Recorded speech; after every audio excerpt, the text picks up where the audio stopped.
वज़ीर-ए-आज़म नरेंद्र मोदी की क़ियादत में मरकज़ी वज़ीर फ़ाइनेंस निर्मला सीतारमण ने आज मुल्क का 2021 का तीसरा बजट पार्लियामेंट में पेश किया।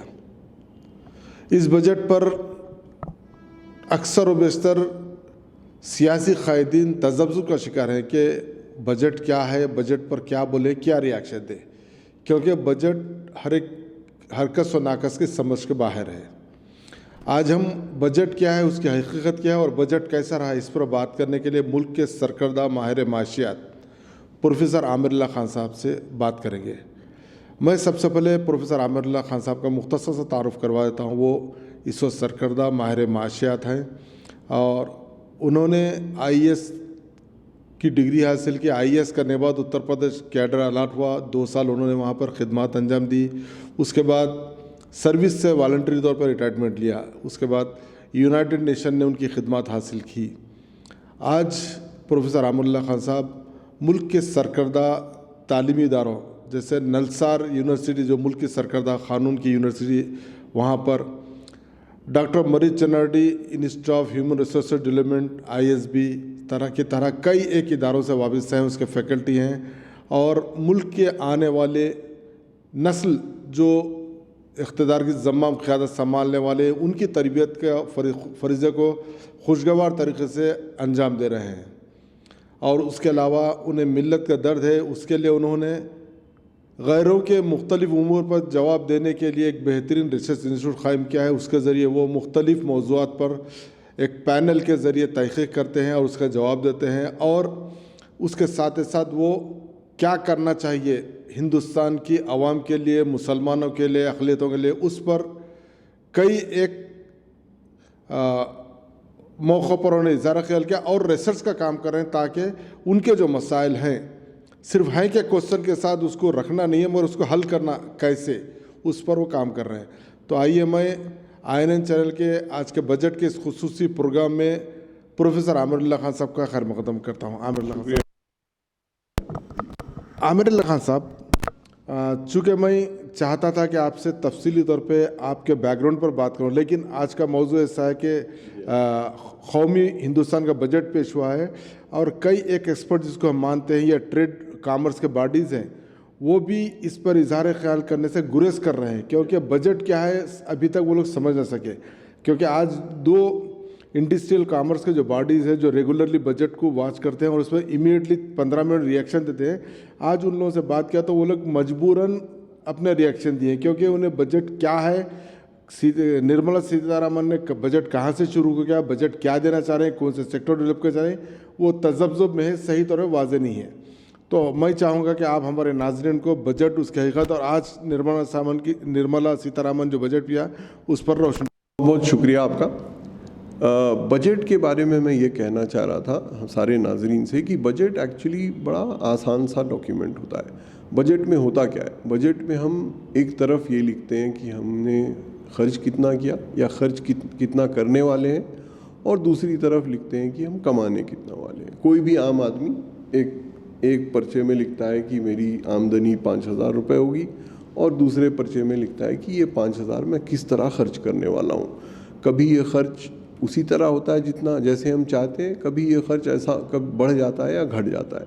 उसी तरह किसी मुल्क का बजट भी उसी बजट के तहत चलता है। तो जब फिनेंस मिनिस्टर अपना बजट पेश करती हैं, वो एक तरफ तो बताती हैं कि हमें अगले साल में क्या क्या खर्च करना ज़रूरी है, जैसे कि आज उन्होंने बताया कि हमें अगले साल 35 लाख करोड़ रुपए खर्च करने हैं। दूसरे पन्ने में उन्होंने ये बताया कि ये हमारे 35 लाख करोड़ आएंगे कहाँ से। जल्दी से उन्होंने ये बताया कि 12 लाख करोड़ तो हमें क़र्ज़ लेना पड़ेगा, जो कि हमारी तारीख़ में सबसे ज़्यादा क़र्ज़ होगा। इतना बड़ा क़र्ज़ हमने कभी लिया नहीं, लेकिन इस साल क़र्ज़ लेना ज़रूरी हो गया है क्योंकि कई लोगों की जान और माल के लिए बहुत काम करना पड़ेगा। तो 12 लाख करोड़ रुपए तो वो क़र्ज़ लेंगी, 23 लाख करोड़ रुपए वो कमाएंगी। किस तरह कमाएंगी? वो कमाएंगी टैक्स की वजह से। GST देंगे हम, 13-14 लाख करोड़ GST आएगा, 8-10 लाख करोड़ रुपए इनकम टैक्स आएगा और थोड़ा सा पैसा वो लाएंगी गवर्नमेंट के कुछ लैंड और कंपनीज को बेच के। ये उन्होंने बताया कि इस तरह से वो 35 लाख करोड़ रुपए लाएंगी। और ख़र्च कैसे करेंगी वो 35 लाख करोड़ रुपए, तो उन्होंने बताया कि 6-7 लाख करोड़ रुपए डिफेंस में खर्च होंगे, 3-4 लाख करोड़ रुपए इंटरेस्ट पेमेंट होगा, जो पिछला लोन था 2-2.5 लाख करोड़ रुपए हेल्थ पे होगा, 3 लाख करोड़ रुपए एग्रीकल्चर पे होगा, और फिर छोटे छोटे खर्च मिला के ये टोटल खर्च हमारा इस साल 35 लाख करोड़ रुपए का होगा। तो जब उन्होंने ये बजट पेश करना शुरू किया तो पहली चीज़ जो हमको नज़र आई वो ये कि इस बजट से हमारे स्टॉक मार्केट को बड़ी खुशी हुई, और जिस बजट से स्टॉक मार्केट को बड़ी खुशी होती है वो बजट ज़्यादा अच्छा हो नहीं सकता, क्योंकि इसका मतलब ये कि हम फोकस पूरा कर रहे हैं बिज़नेस की तरफ, बड़े बिज़नेस की तरफ। और वही हुआ इस बजट में भी कि बड़े बिज़नेस को बड़ी खुशी हुई, बड़े बिज़नेस को बड़ा फ़ायदा होगा, और बड़े बिज़नेस का शेयर इसीलिए इतना बढ़ के आज का सेंसेक्स 2000 पॉइंट बढ़ गया, जो कई दिनों से नहीं हुआ था। तो एक तो बात ये हुई कि इस बजट का दारोमदार, इस बजट का पूरा टारगेट बड़ा बिजनेसमैन रहा। इस साल हम चाह रहे थे कि बजट का उन्वान गरीबी हो, लेकिन इस साल बजट का उन्वान हमें ये लगा कि ज़मीन है। उन्होंने ये बताया कि वो कैसे गवर्नमेंट की ज़मीन बेचेंगी इस साल, डिफेंस की ज़मीन बेचेंगी, रेलवेज़ की ज़मीन बेचेंगी, एयरपोर्ट्स की ज़मीन बेचेंगी, ताकि वो जो खसारा है वो पूरा हो। ज़मीन बेचना बड़ा आसान है, लेकिन वो बिक गई एक बार तो फिर गवर्नमेंट के पास एक बड़ा असासा जो है वो ख़त्म हो जाएगा। तो और उस तरह से पैसे इकट्ठा करना एक बड़ी गलत फिनेंशियल टैक्टिक है और स्ट्रैटेजी है, लेकिन लगता है कि वो इस साल वही करेंगी। फिर उन्होंने ये कहा कि हम LIC को बेचेंगे, जो पिछले साल भी कहा था। तो अगर LIC को बेचेंगे तो उससे 70-80 हज़ार करोड़ रुपए आ जाएंगे। ये बात बड़ी अजीब बात है कि ये LIC को कैसे बेच पाएंगी। इंश्योरेंस पे दूसरी बात उन्होंने ये कही कि अब इंश्योरेंस सेक्टर में बाहर के लोग भी आ सकते हैं, और 74% तक की इक्विटी बाहर फॉरेनर्स को दी जाएगी। ये भी बड़ी अजीब बात है, क्योंकि ये दोनों चीज़ों पे RSS का एक बहुत स्ट्रॉन्ग पोजीशन रहा है। उन्होंने हमेशा ये कहा है कि हम इंश्योरेंस में फॉरेन सेक्टर को नहीं आने देंगे। तो ये जंग प्राइम मिनिस्टर और फिनेंस मिनिस्टर ने RSS से जीत ली, और इसके अब क्या फॉल आउट होंगे ये पॉलिटिकल क्वेश्चन है। लेकिन हम जैसे लोगों को बड़ा ताज्जुब हुआ कि इस गवर्नमेंट ने इंश्योरेंस को, जिसने हमेशा इख्तिलाफ रखा है और मुखालफत की है इंश्योरेंस को ओपनिंग अप की, वो गवर्नमेंट आज इतना बड़ा कदम इंश्योरेंस पे ले लिया बिल्कुल खामोशी से। ये बड़ा अजीब सवाल है। तो हुआ यूँ कि उसके बाद जो आगे बढ़ के बात चली वो ये कि जब निर्मला सीतारमन ने कहा कि हम पैसे खर्च करेंगे वैक्सीनेशन पे, यानी तकरीबन उन्होंने कहा कि 35,000 करोड़ रुपए वो कोविड के वैक्सीनेशन में लगाएंगे। इसमें मैं आप लोगों को ये बात साफ कर दूं कि क्यों हम लोग इससे मायूस हैं। वो ये कि हम लोगों ने जो कैलकुलेशन किया था, आदार पुना वाला जो सीरम इंस्टीट्यूट के हेड हैं, उन्होंने कैलकुलेशन किया था कि हिंदुस्तान को तकरीबन कम से कम 80,000 करोड़ रुपया चाहिए अगर सबको वैक्सीनेट करना है। अगर 35,000 करोड़ खर्च कर रही है इंडियन गवर्नमेंट, इसका मतलब 1/3 लोगों को ही मिलेगा वैक्सीन। तो नहीं जी, इसका मतलब यह है कि सिर्फ हुकूमत का मकसद जो हेल्थ का बजट ओनली वैक्सीनेशन पे जाएगा, उसके नहीं, ये एक पहलू था। हेल्थ पे एक बात जो उन्होंने कही वो ये कि 35,000 करोड़ रुपए वैक्सीनेशन के लिए, वहाँ मैं कह रहा हूँ कि वहाँ उन्होंने कम खर्च किए। दूसरी एक और स्कीम आई है, प्राइम मिनिस्टर आत्मनिर्भर स्वास्थ्य योजना, जिसपे 64,000 करोड़ रुपए अलॉट हुए हैं। इसमें उन्होंने कहा है कि 17,000 हम प्राइमरी हेल्थ केयर सेंटर बनाएंगे, 3,348 डिस्ट्रिक्ट हेल्थ केयर सेंटर बनाएंगे। तो ये तो बड़ी अच्छी बात है, लेकिन ये हमने हर साल देखा है कि ये अनाउंसमेंट आते हैं और उनका फिर कुछ होता नहीं है। जैसे कि मैं आपको एक मिसाल दूं, 3 साल पहले अरुण जेटली ने अपने बजट में आयुष्मान भारत अनाउंस किया था, जिसमें कहा था कि हम 1.5 लाख वेलनेस सेंटर बनाएंगे मुल्क में, 1.5 लाख। आज तक एक भी नहीं दिखा। तो ये भी 17,000 3,000 ये हम आज सुनेंगे, कल इस पे चर्चा होगी, परसों भूल जाएंगे। तो ये 74,000 करोड़ रुपए पता नहीं कहाँ खर्च होंगे, कैसे खर्च होंगे, उसका कोई डिटेल कहीं नहीं दिया गया। नेशनल हेल्थ मिशन पे इसके अलावा ये कहा गया है कि कुछ 40,000 करोड़ रुपए और खर्च होंगे। तो कुल मिला के हेल्थ में 2,30,000 करोड़ खर्च होंगे, जो वाकई, और ये बात सही है कि जो शायद अब तक का सबसे बड़ा हेल्थ का बजट रहा है। पिछले साल हमने तकरीबन 1 लाख करोड़ रुपए खर्च किए, तो अब वो डबल से ज़्यादा हो गया। 130%, जैसे आप पढ़ेंगे कल अखबार में कि 130% बढ़ गया है हेल्थ का बजट। ये बात सही है कि 130% बढ़ गया है, लेकिन हम उससे भी नाराज़ हैं। हम इस बात पे नाराज़ हैं क्योंकि ये जो बीमारी रही इस साल, ये शायद इंसानी तारीख में सबसे बड़ी बीमारी रही। और तो एक तो ये था कि इसको हम पूरी तरह से टैकल करें। दूसरे ये कि इस बीमारी ने हमारे इंफ्रास्ट्रक्चर की असलियत जाहिर कर दी दुनिया भर में। आप लोगों को सबको याद होगा कि पिछले 7-8 महीने पहले जब कोई बीमार होता तो वो दर बदर भटकता फिरता, इस दवाखाने उस दवाखाने, यहाँ बेड नहीं, वहाँ ICU नहीं, यहाँ वेंटिलेटर नहीं। इतनी बड़ी इकोनॉमी जो अपने आप को सुपर पावर कहलाने को बेचैन है, वहाँ पे लोग बेड के इंतज़ार में मर गए। उसके लिए हमें चाहिए था कि हम कुछ बिल्कुल बड़ा काम करते। हम अगर थोड़ा सा खर्च ज़्यादा कर दें, थोड़े से पैसे ज़्यादा कर दें, इससे ये हल होने वाला नहीं है। ये जो हमारी बेइज्जती पिछले साल हुई, उसको मिटाने के लिए हमें बहुत बड़ा अहद करना चाहिए था। हम चाह रहे थे कि इस साल के बजट में वो अहद सामने आएगा, वो अनफॉर्चुनेटली बिल्कुल ही उसको नकारा गया। तो हेल्थ, जहाँ तक हेल्थ का मामला है, क्योंकि मैं हेल्थ इकोनॉमी पे ज़्यादा काम करता हूँ, तो इस वजह से मुझे इन चीज़ों पे बड़ी मायूसी रही।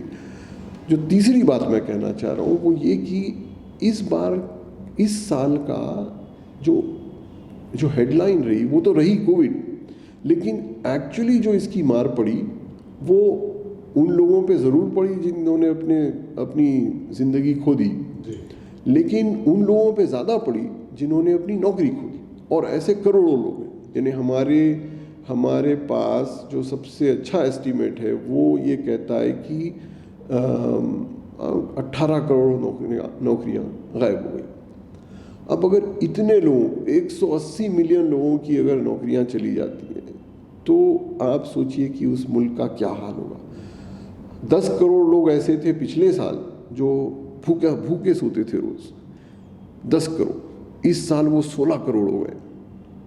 जब इतनी बड़ी मारामारी हुई है मुल्क में, तब हमने ये सोचा कि प्राइम मिनिस्टर और फिनेंस मिनिस्टर इस बात पे जोर देंगे और वो ये कहेंगे कि हम इतना बहुत सा काम करेंगे गरीबी कम करने में, हम इतना काम करेंगे नौकरियां देने में, हम इतने खाने मुहैया करेंगे कि लोग भूखे ना सोएं।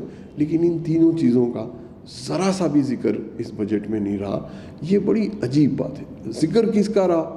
जिक्र इस बात का रहा कि हम जल्दी से पोर्ट को ओपन कर देंगे, हम एयरपोर्ट ओपन कर देंगे, हम इतने पैसे लगा देंगे इंफ्रास्ट्रक्चर बढ़ाने में, जो बहुत अच्छी बातें हैं, लेकिन इस साल की नहीं है। आप अपने घर में सोचिए कि अगर आपके पास एक ऐसा साल गुजरा, खुदा ना खास्ता, जहाँ पे सब बीमार हो जाए, तब आप ये थोड़ी सोचेंगे कि मैं एयर कंडीशनर खरीदूंगा और मैं नई गाड़ी खरीदूंगा और मैं बाहर एक नया गेट लगाऊंगा या पेंट कर दूंगा घर का। आप ये सोचेंगे कि आप अपने बच्चों को के खाने में कितना खर्च करें, उनकी दवा में कितना खर्च होगा। आपको अगर एक वेंटिलेटर खरीद के रखना है, ICU वो ऑक्सीजन खरीदना है, तो आप उस पर जोर डालेंगे। आप इस पे थोड़ी जोर डालेंगे कि बच्चे को मैं नया एडिडास का जूता खरीद दूँ। इस बजट ने वहाँ पे हमें बड़ा मायूस किया है कि उन्होंने कहा तो है कि हम इतने बहुत से पैसे खर्च करेंगे, लेकिन उन चीज़ों पे जिनका इस साल कोई मान ही नहीं। ये बड़ी मायूसी रही इस बजट की, और यही बात अगले साल हम फिर दोहराएंगे कि देखिए ये क्या हुआ, और फिर इसी तरह का बजट होगा, फिर इसी तरह सेंसेक्स आगे बढ़ेगा। एक और जो चौथी बात मैं कहना चाह रहा था, आखिरी बात, जो अहम बातों में आखिरी बात, कि एक बात तो रही कि हम सब बीमारी से परेशान रहे, पूरी दुनिया परेशान रही, और एक बात वो जिससे हमारी राजधानी परेशान है, हमारी दिल्ली परेशान है, वो ये कि ये सारे किसान खड़े हुए हैं और वो अपना हक मांग रहे हैं। तो हमने सोचा कि चलो इस बजट में उसका भी कोई जिक्र होगा। ज़ीरो, कहीं पे भी इस बजट में ने इतने हज़ारों लोगों की इतनी बड़ी प्रोटेस्ट को ना माना ना सराहा। फार्मर कह क्या रहे हैं वो भी इस बजट ने या इकोनॉमिक सर्वे ने इसकी तस्लीम भी नहीं की। ये जो किसान है ये कह रहे हैं, ये मसला क्या है किसानों का? किसान ये कह रहे हैं कि देखिए हमारी फसल जब होती है तो सबसे ज़्यादा वल्नरेबल हम रहते हैं। हमें ये पता नहीं चलता कि हमने टमाटर बोए, इस टमाटर के बोने में हमें 2 रुपए किलो कीमत आई के पैसे लगे, अब ये बिकेंगे 20 रुपए में या ये बिकेंगे 50 पैसे में, इसका हमें कोई गारंटी नहीं। और अक्सर आप देखते होंगे ये विजुअल, आदिलाबाद के फार्मर हैं, वो टमाटर रोड पे फेंक दिया उन्होंने क्योंकि 50 पैसे मिल रहे हैं किलो के। वहाँ पे नांदेड़ में आपने प्याज बोई और वो 50 पैसे और 1 रुपए में बिक रही। मार्केट लाते उससे मार्केट लाना आपको मार्केट लाने में भी नुकसान है, आप वहीं फेंक दीजिए, ज़्यादा अच्छा है, और उसके कुछ दिन बाद 100 रुपए किलो बिकती। तो फार्मर ये कह रहा है कि जब हमारे पास इतनी गारंटी नहीं है कि हमने जो लगाया वो उतना वापस आ जाए, तब हम फिर जिएंगे कैसे? और ये कहानी हमारे 90% फार्मर की है, क्योंकि हमारा 90% फार्मर ऐसा है जिसके पास 2 एकड़ से कम ज़मीन, उसके पास इतनी सकत ही नहीं है कि वो एक बार की मार सह ले। एक बार की मार में वो 17,000 लोग खुदकुशी कर लेते हैं, जैसे पिछले साल किया। तो इस वजह से उनकी बात सुनना बहुत अहम था, और उस बात को बिल्कुल नकार दिया। उसको फिर वही अंदाज में ले लिया कि भाई ये तो सरदार जी हैं, ये तो खालिस्तानी हैं, इनका तो काम ही है यही करना।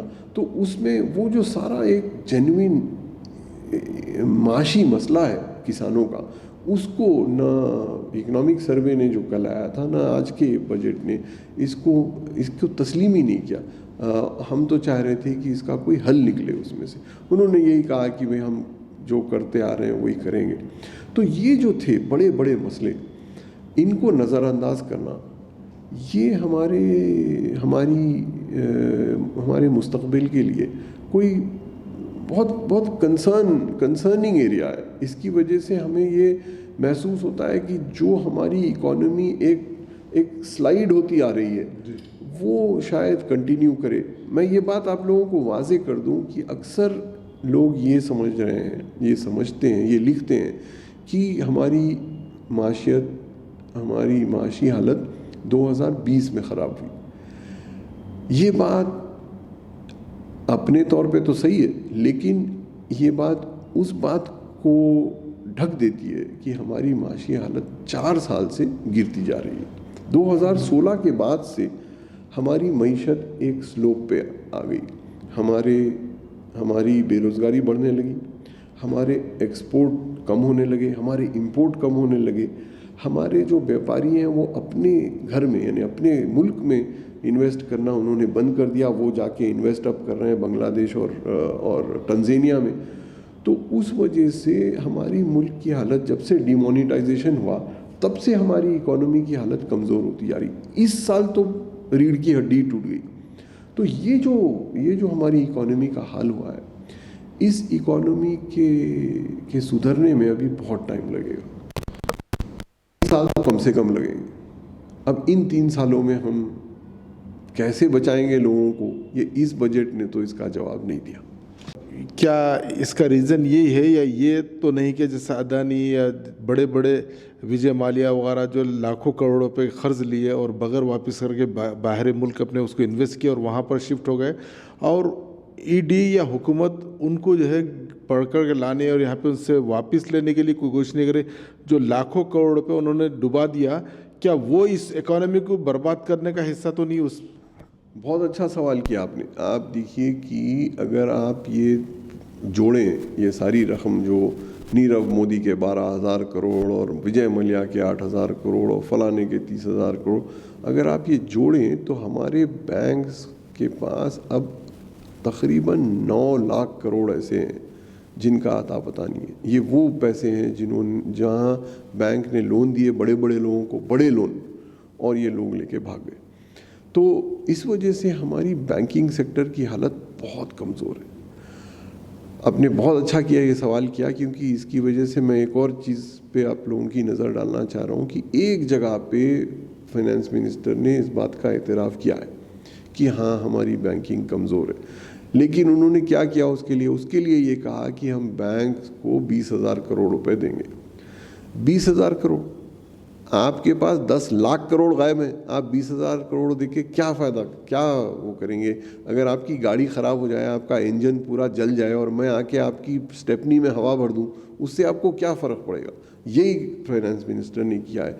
ये इतराफ़ करना पहले कि हमारा बैंकिंग सेक्टर बहुत कमज़ोर है, वो बहुत वल्नरेबल है। इस वक्त हमारे बैंकिंग सेक्टर में एक बड़ा अजीब माहौल है। बैंक के पास पैसा है, कोई लेने को तैयार नहीं। बैंक ने जो लोन दिए हैं वो लोग देने को तैयार नहीं।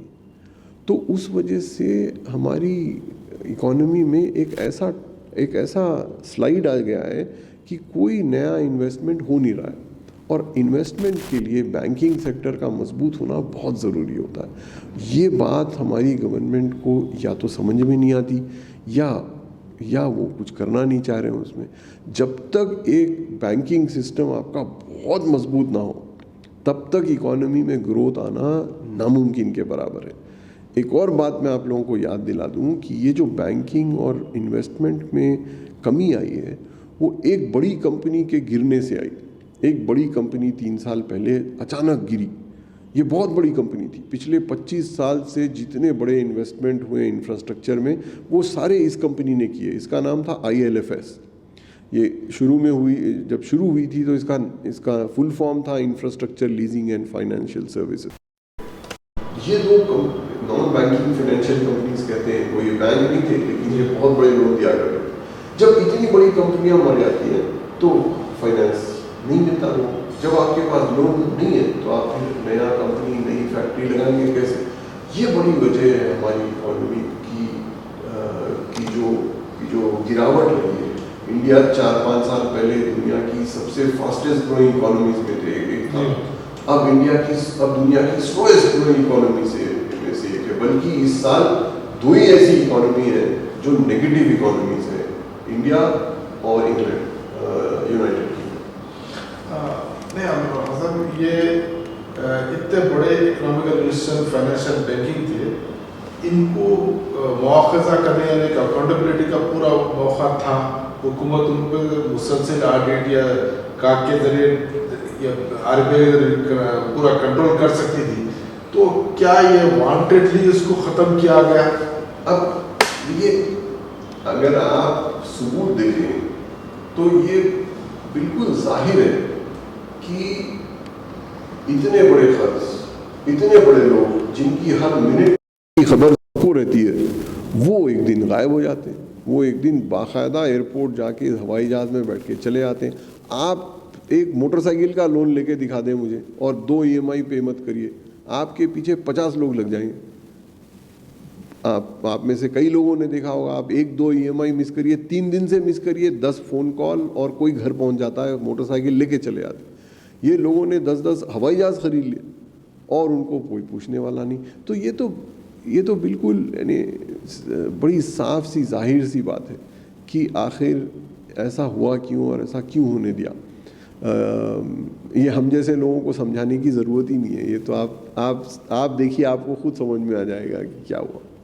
उनके पास जाते हैं, उनके पास जाके लेके आते हैं। अगर किसी वजह से वो क्रॉप खराब हो जाए तो पूरा का पूरा चलेगा उनके ऊपर, जमीन भी उनकी जो है ले लेते हैं। मगर हुकूमत इनके ऊपर जो है अपना शिकंजा कसती है, जो लाख 2 लाख 5 लाख खर्च देती है बैंकिंग सेक्टर, लेकिन जो लाखों करोड़ रुपए लिए हैं और लेके खुलेआम उनके साथ उनकी मौजूदा से बात करके छोड़ के चले जाते हैं, तो उसको किसी तरह जो है पकड़ नहीं की। इसका रीज़न क्या हो सकता है?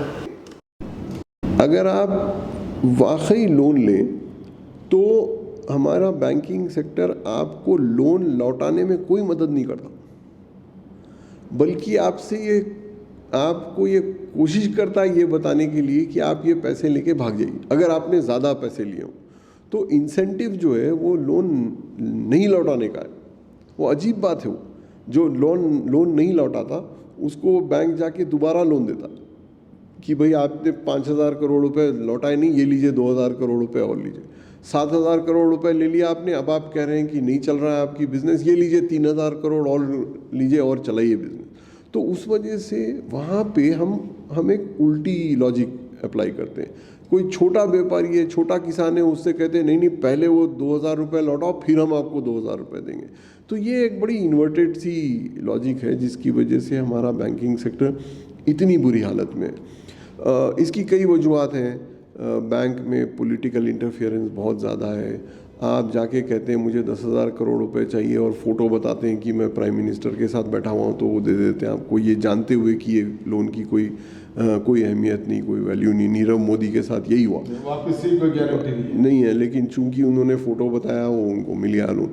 तो इस किस्म की लैंडिंग से सबको नुकसान है। इसमें एक बड़ी अहम बात मैं आप लोगों को बता दूं, जिस वजह से बैंक हमारे इस तरह चलते जा रहे हैं। अगर ये कहीं और होता तो बहुत बड़ी गड़बड़ हो जाती है। हमारे यहाँ क्या होता है कि आप लोगों को मैं समझाऊं एक आसान तरीके से। मैं चला रहा हूँ पंजाब नेशनल बैंक। आप आए, आपका नाम है नीरव मोदी, आपने आके मुझसे कहा कि 12,000 करोड़ रुपए दीजिए लोन में। मैं कहूँगा 12,000 करोड़ मैं तो नहीं दे सकता भाई, ये तो बहुत बड़ी रकम है। आप कहेंगे ठीक है अपने चेयरमैन से बात करो, बोर्ड को लेके आओ। बोर्ड में जाती बात, बोर्ड कहता है नहीं भाई इतने पैसे हम नहीं दे सकते। इनके नीरव मोदी कौन है? ये सर एक छोटा सा ज्वेलर है, कई ब्रांचेस हैं इसके, बहुत जगह बेचता है, लेकिन 12,000 करोड़ तो बहुत होते हैं। इसके पास इसकी नेटवर्थ कितनी है भाई, एक कितने का मालिक है? ये 300-400 करोड़ का होगा, तो इसको हम कैसे देंगे 12,000 करोड़? तो सब तय कर लेते हैं कि नहीं देना है। एक साहब उसमें से खड़े होकर कहते हैं नहीं साहब, ये साहब जो है बड़े पहुँचे हुए हैं, इनके ये बहुत बड़े बड़े लोगों को जानते हैं, सबसे बड़े आदमी को भी जानते हैं, इनको दे दीजिए। दे दिया। अब क्या होता है, नीरव मोदी साहब ऐश कर रहे हैं, वो पैसे लेके दुनिया भर घूम रहे हैं। न्यूयॉर्क में कुछ खरीद लिया, बेल्जियम में कुछ खरीद लिया, वो पैसे दिए ही नहीं। हम जो है उनको चिट्ठियाँ लिखे जा रहे हैं कि भाई पैसे दीजिए, फाइनली वो नहीं देते। बात तो मेरे पे आएगी क्योंकि मेरी साइन है, तो मैं जाके कहता हूँ कि भाई ये तो है नहीं, पुलिस भेजिए, तो वो अगली फ्लाइट से चले जाते हैं। अब क्या होता है, अब पंजाब नेशनल बैंक के पास 12,000 करोड़ रुपए नहीं है, तो वो कहाँ से लेते हैं वो पैसे? फिर होता क्या है उन पैसों का? उन पैसों का ये होता है कि आप लोग सब जिनके अकाउंट हैं पंजाब नेशनल बैंक में और जिनको वो बैंक 6% या 8% रिटर्न देता है, वो उन सब लोगों को बैंक अगले दिन 5% कर देता है। आप सबसे 100 रुपये ले लेता है। आप 10 करोड़ लोग हैं, 3 महीने में मैं आपसे 100 रुपये लेके 12,000 करोड़ रुपए वापस डाल देता हूँ। नीरव मोदी को आप सब लोगों ने पैसे दे दिए, न बैंक को कोई घाटा हुआ, न नीरव मोदी को कोई हुआ। आप सब लोगों के 200-200, 500-500 रुपये चले गए। तो उस वजह से हमारी बैंकिंग सेक्टर चलती जाती है। जितने बड़े पैसे गए, इतने बहुत से डिपॉजिटर हैं, हर एक से आपने अगर 50 रुपये, 100 रुपये, 200 रुपये ले लिए, तो वो जितना भी बड़ा लोन हो वो ऐसे लगता है कि ख़त्म हो गया। तो ये वजह, ये हमारे मुल्क में अनफॉर्चुनेटली हम गरीबों से लेके अमीरों को देते हैं पैसे। ये इस बजट में भी यही हो रहा है। वज़ीर-ए-आला के चंद्रशेखर का इल्ज़ाम आयद किया कि इन्होंने 3 लाख करोड़ रुपए का खर्च हासिल किया, उसके जरिए कमीशन है। लेकिन आज जो 3 लाख करोड़ रुपए हुकूमत खर्च दिए हैं, वो खर्च हर जो पैदा होने वाला बच्चा है वो 62,000 रुपये का खर्चदार बनकर पैदा हो रहा है। ये एक छोटी सी रियासत में एक छोटे से खर्च के ऊपर ये बात हो रही 3 लाख करोड़ के। अब मरकजी हुकूमत जब 12 लाख करोड़ रुपए खर्च ले रही है और इंडिया का जो एसेट है, रेलवे के लैंड्स, वो अगर सब कुछ फरोख्त करके उन्हें जो है पैसे से मुल्क को चला चाहती है, तो अब पैदा होने वाला बच्चा कितने का खर्चदार होगा और वो खर्चा किस तरह अदा कर सकता है? वो बड़ा मुश्किल है। 12 लाख करोड़ तो इस साल का, अगर आप पिछले देखें तो 100 लाख करोड़ ऑलरेडी हो चुका है, तो अब तो वो 112 लाख करोड़ रुपए खर्च है। लेकिन ये बात ये है कि कर्ज अगर बड़ा हो तो कोई उसमें कोई ऐसी परेशानी नहीं है। आप बहुत बड़े आदमी हैं तो आप ज़्यादा ले सकते हैं लोन, मैं छोटा आदमी हूँ तो मैं छोटा लोन लेता हूँ। जितने बड़े लोग होते हैं वो बड़े कर्जदार होते हैं। यानी सबसे ज़्यादा कर्जदार मुल्क अमेरिका है। यानी अमेरिका का कर्ज इंडिया से 400 गुना ज़्यादा है। तो कर्ज तो हर बड़ा आदमी लेता है। कर्ज क्यों लेते हैं आप? क्योंकि आपको मालूम है कि अगर आप मुझसे 1000 रुपये कर्ज लें और उसका इंटरेस्ट 20 रुपये है, आप उसमें 25 रुपये कमा रहे हैं, तो आपको भी फ़ायदा हो गया और मुझे भी फ़ायदा हो गया। जब आप बदमाशी से लें कर्ज, जब आप इस वजह से लें कर्ज कि आप लौटाएंगे नहीं और इंटरेस्ट भी नहीं देंगे, वो कर्ज बड़ा मुश्किल वाला होता। वो ये कर्ज इन दिनों में बहुत बढ़ गया। वो कर्ज लेके लोग भाग गए। जब आप कर्ज लेते हैं मुझसे तो एक हम लोग दोनों में एक कॉन्ट्रैक्ट रहता है। मैं आपको कर्ज क्यों देता हूँ? क्योंकि मैं आप पे पूरा भरोसा करता हूँ। मुझे मालूम है कि न सिर्फ आप मुझे वापस करेंगे बट आप ये पैसे लेके पूरी मेहनत करेंगे इन पैसों की, ताकि आप 25 रुपये कमा सकें। आपने अगर मुझे दोनों में धोखा दे दिया तो फिर मैं कंगाल हो गया। और वही हमारे साथ हुआ कि हम लोगों ने ऐसे लोगों को पैसे दे दिए जिनकी नियत ही धोखा देना था। और क्यों दिए वो पैसे? क्योंकि हमारा बैंकिंग सिस्टम ऐसा है कि वो खुद की जिम्मेदारी नहीं ले सकता, उसको कोई और चलाता है। इसलिए हम लोग बार बार ये कहते हैं कि भाई या तो बैंकिंग सेक्टर से गवर्नमेंट बिल्कुल हट जाए, या फिर हर बैंक को पूरी जिम्मेदारी के साथ ये पकड़ा जाए अगर वो बैंक में पैसे लोन वापस नहीं आते। हमारे यहाँ बैंक मैनेजर भी बड़े आराम से घर चला जाता है, गवर्नमेंट भी बड़े आराम से। हम सबको ये एहसास ही नहीं होता कि ये जो पैसे ये बड़ा आदमी लेके चला गया वो उसको हम भर रहे हैं। आमिरुल खान साहब, ये एक सवाल मेरा है कि अब इतने मुल्क को चलाना, अब जब बखौल आपके सिर्फ 12,000 करोड़ ने 1,12,000 करोड़ का खर्च है, तो ये खर्च जो ये खर्च दिया है वर्ल्ड बैंक ने और इंटरनेशनल मॉनेटरी फंड ने। नहीं, कई लोगों ने दिया है। वर्ल्ड बैंक नहीं, एक एग्जांपल, जस्ट एक एग्जांपल दे रहा हूँ मैं। तो ये लोगों ने कर्ज ये इंडिया को दिया है। कल अगर इंडिया वो कर्ज रिपेमेंट नहीं करता है या उसका इंटरेस्ट नहीं देता है, तो क्या वो लोग अपने जो मकासद है उसको इम्प्लीमेंट करने के लिए कंट्री को इस्तेमाल करें? पहली वजाहत मैं ये करूँ कि ज़्यादातर कर्ज हम मुल्क के अंदर से लेते हैं, ज़्यादातर कर्ज बाहर से नहीं लेते। IMF वर्ल्ड बैंक छोटा कर्जा हो तो वो ज़्यादा कर्जा नहीं देते। उनको मालूम है कि भाई हम ज़्यादा कर्ज देंगे या नहीं लौटा पाएंगे तो हम क्या करेंगे। तो इंडियन गवर्नमेंट जब कर्ज लेती है ना, तो किससे लेती है? आपसे लेती, मुझसे लेती। कैसे लेती है? आपसे कहती है कि आप प्रोविडेंट फंड में पैसे डालिए, वो पैसे गवर्नमेंट ले लेती है। इनसे कहती है कि ये स्टेट बैंक में पैसे डालें, वो पैसे वहाँ से ले लेती है। और किसी से कहती है रिजर्व बैंक से कर्ज ले लेती है। पिछले 2 साल पहले जो बड़ी कंट्रोवर्सी हुई कि गवर्नमेंट ने कहा कि हम रिजर्व बैंक के पैसे लेंगे, रिजर्व बैंक के गवर्नर ने कहा कि नहीं, ये पैसे आपके नहीं है, उसको निकाल दिया। आपको याद होगा रघुराम राजन, उसके बाद उर्जित पटेल, दोनों ने इस बात पे रिज़ाइन किया कि रिजर्व बैंक के पैसे, रिजर्व का मतलब ही यही होता है कि आप उसको ना लें, ले लिया क्योंकि दादागिरी है। तो पेंशन फंड है, ये जो हम लोग सब पेंशन के लिए पैसे जमा करते हैं, वो है कहाँ? वो गवर्नमेंट के पास है। वो वही 112 लाख करोड़ है। अगर गवर्नमेंट ठप हो गई तो हमारे पेंशन के पैसे ठप हो गए। तो इस वजह से ये बात बड़ी, जब आप कर्ज लेते हैं तो बहुत जिम्मेदारी से लेना पड़ता है, क्योंकि ये पैसे गरीब लोगों के पैसे हैं। जब आप बाहर से कर्ज लेते हैं तो उनके पास कई जरिए होते हैं आपसे पैसे निकालने के। वर्ल्ड बैंक से अगर आप पैसे लें और वापस नहीं करें तो वर्ल्ड बैंक सारे मुल्कों से कह देती कि इनसे आप धंधा नहीं करेंगे, ख़त्म, बैठे रहिए आप। तो उस वजह से उनके पैसे पहले पैसे उनके लौटाते हैं। हमारा कंट्री कोलैप्स हो जाएगा। तो इसीलिए हम बाहर के लोन को, कभी आज तक ऐसा नहीं हुआ कि इंडिया ने बाहर के मुल्क को कहा होगा कि हम नहीं दे रहे हैं पैसे। हमसे कहा है, हमसे कहा कि अब नहीं देंगे, अगले साल देंगे आपको पैसे। पिछले साल एक बैंकिंग में एक कानून आने वाला था, पेश भी किया गवर्नमेंट ने, फिर वापस ले लिया।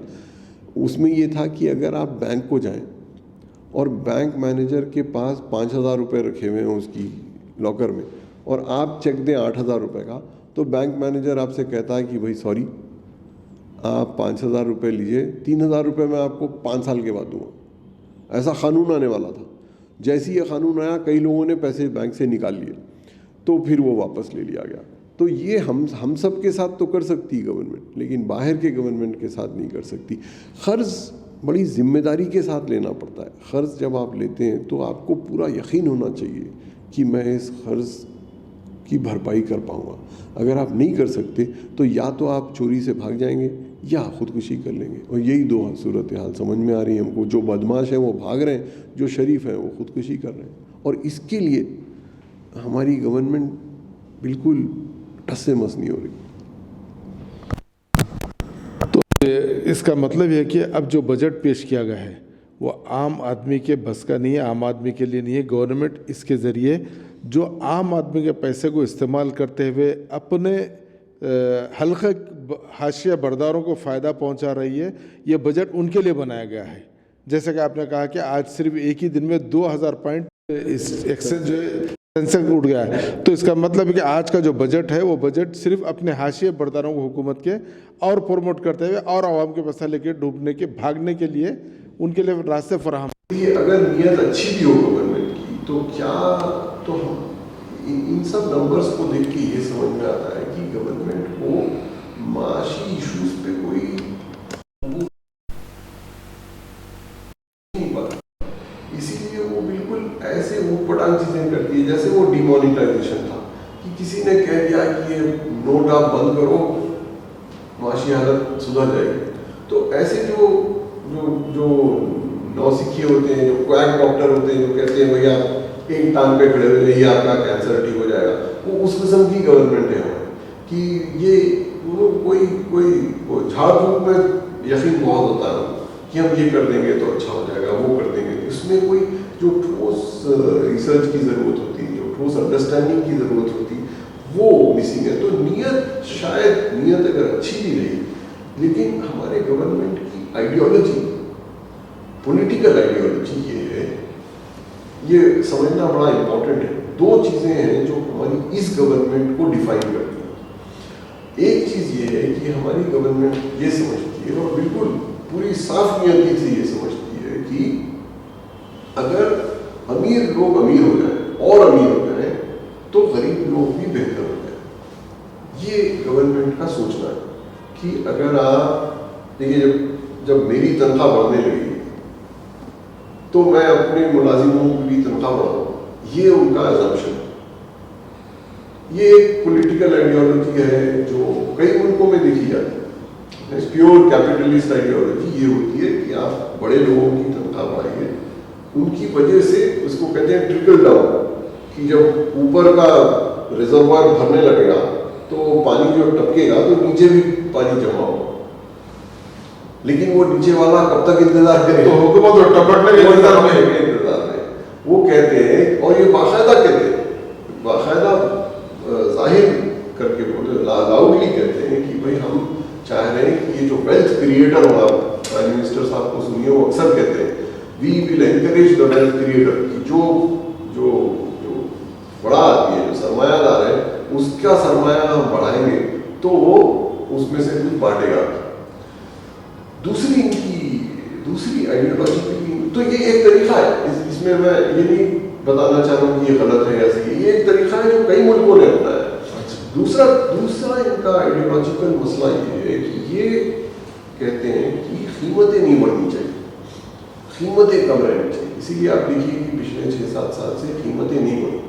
पेट्रोल और डीजल को अलग रखते हैं कि इसकी कीमत जितनी चाहे बढ़ जाए, पेट्रोल डीजल नहीं, देखिए प्याज 100 रुपये में, टमाटर ले लीजिए, टमाटर जो है 80 रुपये तक चलेगा। तो ये जो खाने पीने की चीजें यानी तरकारी वरकारी, ये सीजनल होती है। आप देखिए गर्मियों में बढ़ जाती है, सर्दियों में कम हो जाती है, लेकिन बाकी चीज़ों पे ये चाहते हैं कि कीमतें कब्जे में रहें।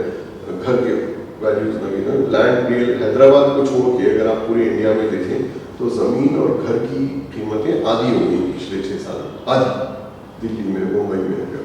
तो ये गवर्नमेंट ये सोचती है कि कीमतें बढ़े ना। इसमें क्या है इशू, जब कीमतें बढ़ती नहीं है तो हम सब कुछ, हम सब कौन है? हम सब वो हैं जो नौकरी करते हैं। हम मिडिल क्लास ये जो 3% मिडिल क्लास है इंडिया का, अब जाके 5.5% हुआ है, ये इस बात से बड़ा खुश जो गवर्नमेंट का एसेट है तो वो समझता है कि अरे बहुत अच्छा भाई, जब मैं जाता हूँ ब्रेड खरीदता हूँ तो 20 रुपए की ब्रेड मुझे 5 साल पहले भी मिलती थी, आज भी मिल रही है। मैं जब अंडा खरीदता हूँ तो 2 रुपए का था, आज भी 2 रुपए में मिल रहा है। तो लेकिन इससे फर्क किसको पड़ता है? वो जो 90% जिनका टमाटर, जिनका अंडा, जिनकी ब्रेड, उनको फिर कोई रिटर्न नहीं मिलता। और जहाँ पे कीमतें बराबर हैं, जहाँ पे कीमतें बढ़ती नहीं, जिस मुल्क में भी कीमतें एक लंबे अरसे तक नहीं बढ़ती, उस मुल्क में बेरोजगारी बहुत बढ़ जाती है। क्योंकि रोजगार, नौकरियां तभी मिलती हैं जब कीमत। आप एक और फैक्ट्री डालते और 1000 लोगों को नौकरी देते, जब आपके एयर कंडीशनर की प्राइस बराबर रहती है, तब आप एक और फैक्ट्री नहीं बनाते। तो आप देखिए पिछले 5-6 साल से इस गवर्नमेंट का बड़ा दावा है, और सही दावा है, कि हमने जो मनमोहन सिंह के ज़माने में इन्फ्लेशन था वो हमने कंट्रोल किया, यकीनन कंट्रोल किया। लेकिन उस वजह से बेरोजगारी आज ऐसी है जो शायद इंडिपेंडेंस के बाद कभी नहीं। पढ़े लिखों में 28% लोग बेरोजगार, 8% से ज़्यादा कभी नहीं था, अब 28%। तो ये आइडियोलॉजी, ये पॉलिटिकल सोचना है, ये वो पुराना आरएसएस वगैरह का सोचना है कि बड़े लोग अमीरों एक और दूसरे कीमतें बरकरार। ये दोनों की वजह से नुकसान बहुत गरीबों को होता है और हो रहा है। बड़े लोग बहुत बड़े बन रहे हैं। मुकेश अंबानी की जो वैल्यू है वो 75% बढ़ी है पिछले एक साल कोविड की वजह से।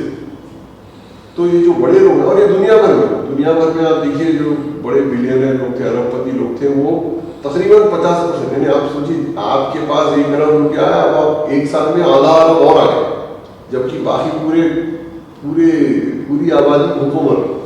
तो ये होता है जब भी कोई ट्रेजेडी होती है, बड़े पैमाने पे डिजास्टर होता है, तो अमीर लोगों को फायदा होता है। जंग हो, जलजला है, हमेशा होता है। तो गवर्नमेंट की जिम्मेदारी जब रहती है कि वो गरीबों को देखे।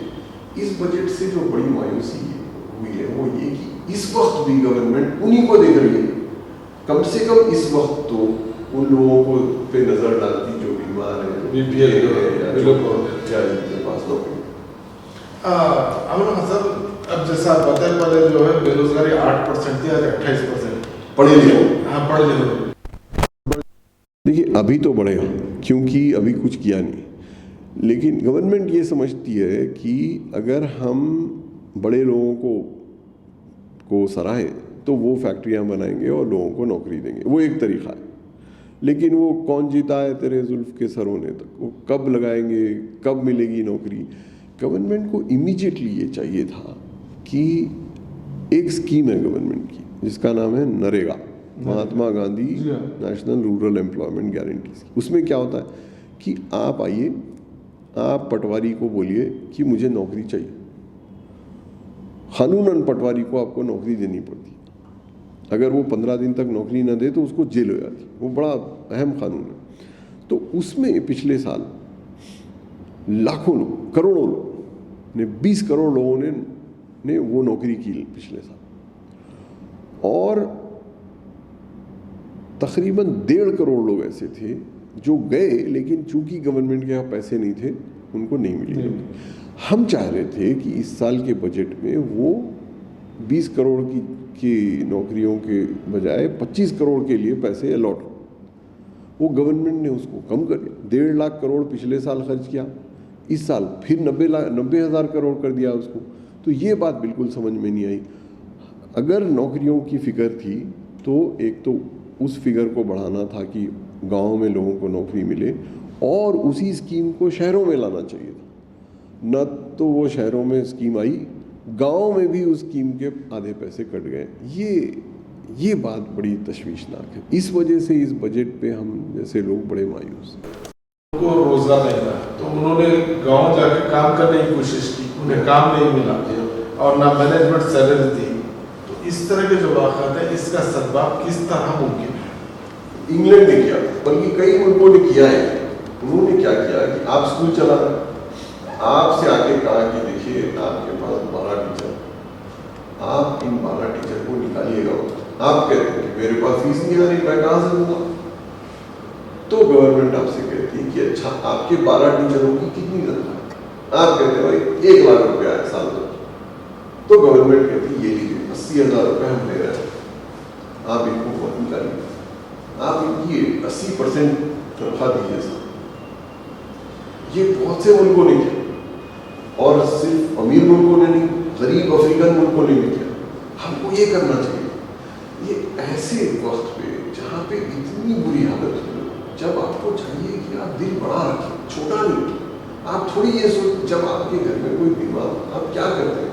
आप अपनी सारी पूंजी उस बीमार शख्स पे लगाते हैं। आप थोड़ी ये सोचते हैं कि अरे भाई नहीं, मैं थोड़े पैसे बचा लूँ, अगर मैं इस पे अब खर्च कर दूंगा तो कल क्या खाऊंगा, परसों क्या करूंगा, ये नहीं सोचते। हम पूरी जो चाहे लोग घर भर बेच के लोगों ने एडमिट कराया, यहाँ पे हम उनकी फिगर ही नहीं कर रहे। हम चाह रहे थे कि उन लोगों की जो बिल्कुल मिजरेबल है, जिनका बड़ा बुरा हाल हुआ है, उनकी तरफ तवज्जो होती। लेकिन आपकी तवज्जो फिर उन्हीं के ऊपर है जिनके फलाने शेयर है, फलाना स्टॉक है, फलाना गोल्ड है, उन्हीं की फिक्र हमेशा। ठीक है रखिए, लेकिन हर वक्त तो नहीं, इस साल तो नहीं रखो। तो आपके ख्याल से ये बजट कोविड फ्रेंडली बजट होना चाहिए था आवाम के लिए, लेकिन वैसा नहीं रहा। नहीं, मेरे ख्याल से इस बजट का अनुमान होना था इंडिया के गरीब, इस बजट का अनुमान है इंडिया के अमीर। ये बड़ा मसला है। आईएनएच से बात करने के लिए शुक्रिया। बहुत शुक्रिया आपसे।